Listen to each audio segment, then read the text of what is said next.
এইটা হলো সোয়াবিনের তরকারি।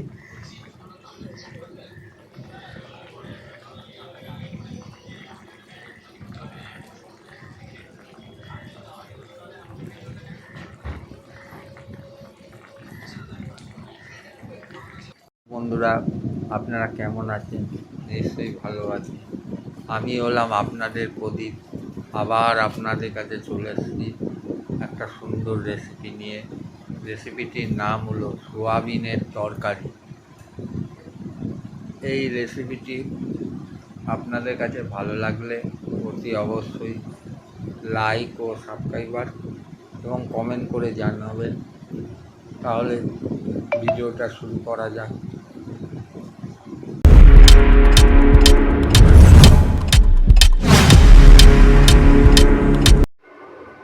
সোয়াবিনগুলো প্রথমে সিদ্ধ করে নিলাম।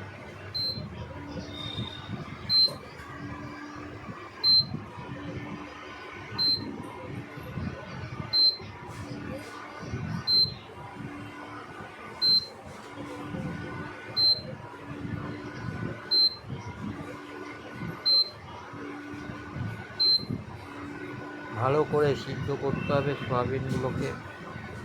প্রথমে আমি ভালো করে সিদ্ধ করে নিলাম সয়াবিনটাকে।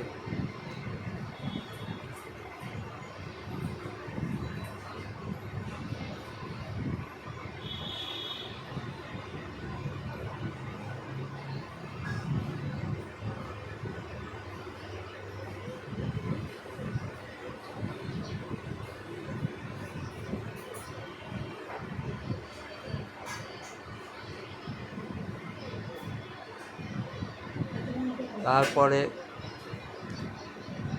কড়াইতে তেল দিলাম।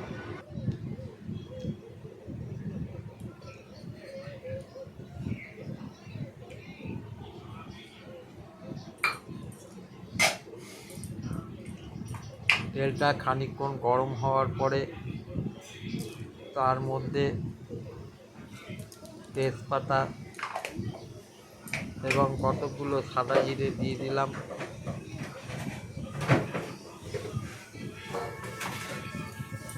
তারপর সেটাকে ভালো করে নাড়াচাড়া করলাম।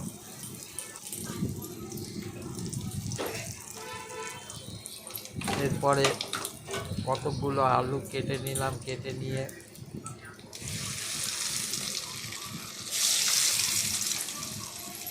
তারপরে কড়াইতে অল্প পরিমাণে নুন দিলাম, হলুদ দিলাম,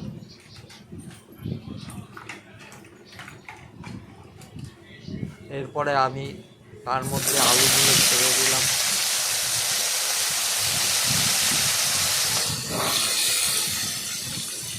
আলুটাকে ভালো করে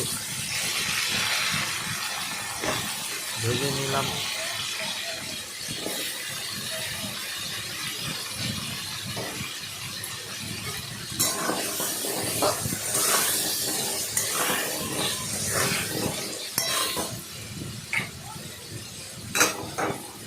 অল্প পরিমাণে হলুদ দিয়ে আলুটাকে ভালো করে ভেজে নিলাম।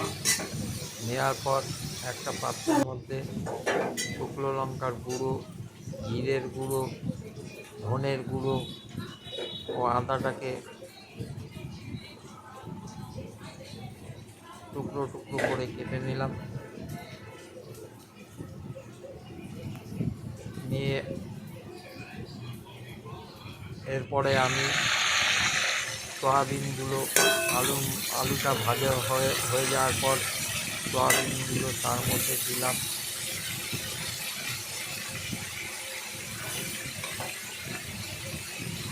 সেদ্ধ করা সয়াবিনগুলো তার মধ্যে দিলাম।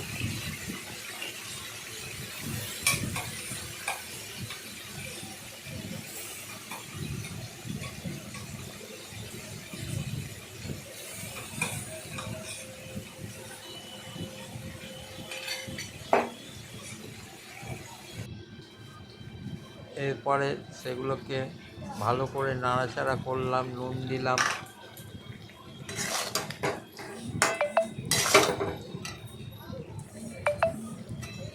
লঙ্কা দিলাম, এরপরে সেই মশলাগুলো দিয়ে দিলাম, লঙ্কার গুঁড়ো, ধনের গুঁড়ো, জিরের গুঁড়ো দিয়ে দিলাম।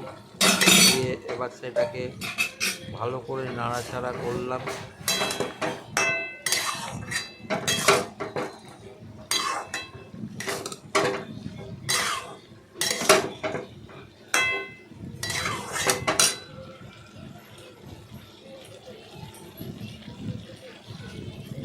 দুই একটা লঙ্কা দিয়ে দিলাম তার মধ্যে, কাঁচা লঙ্কা। এরপরে আমি কিছু পরিমাণে টমেটো সস দিয়ে দিলাম।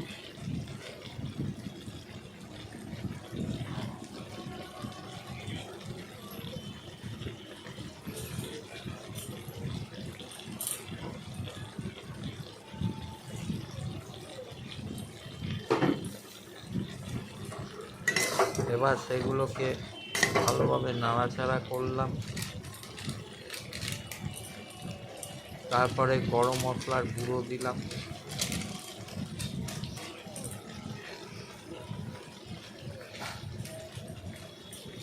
গরম মশলার গুঁড়ো দিয়ে ভালোভাবে নাড়াচাড়া করলাম।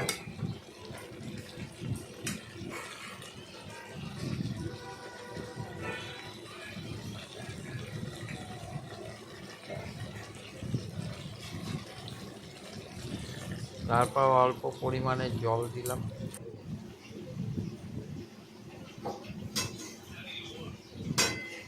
জল দিয়ে সেটাকে ভালো করে নাড়াচাড়া করলাম।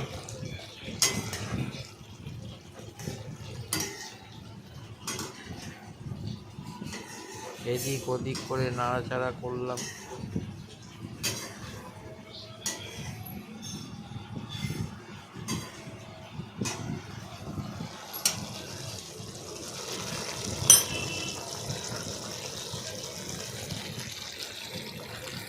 আমার সয়াবিনের তরকারি তৈরি হয়ে গেল।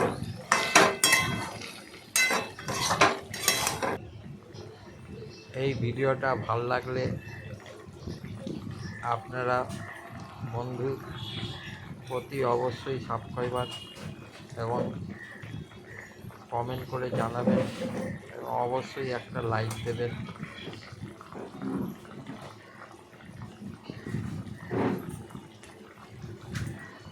নমস্কার।